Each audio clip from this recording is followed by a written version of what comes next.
Good day, friends. It is me, HLModTech, and today I've got a training movie that helps you sign into my project Lead the Way. Make sure you do not use a Google tab. Instead, type my.pltw.org,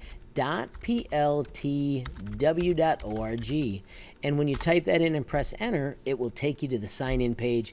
Pick up the little piece of paper that your teacher gave you with your code, click the I'm a Student button, type in the unique password that your teacher has given you on that small slip of paper, and then make sure that if you get the chance to save the password that you do, because you don't want to have to type that again and again.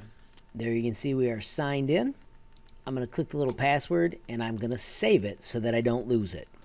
Friends, if you found this useful, please hit that like button. If you got a question, comment, or suggestion, add it down below. If you haven't subscribed yet, what are you waiting for? Smash that subscribe button, and last but not least, hit the notification bell if you want to be the first to know when there's a brand new video from me, HLModTech. Thanks for watching. Have a great day.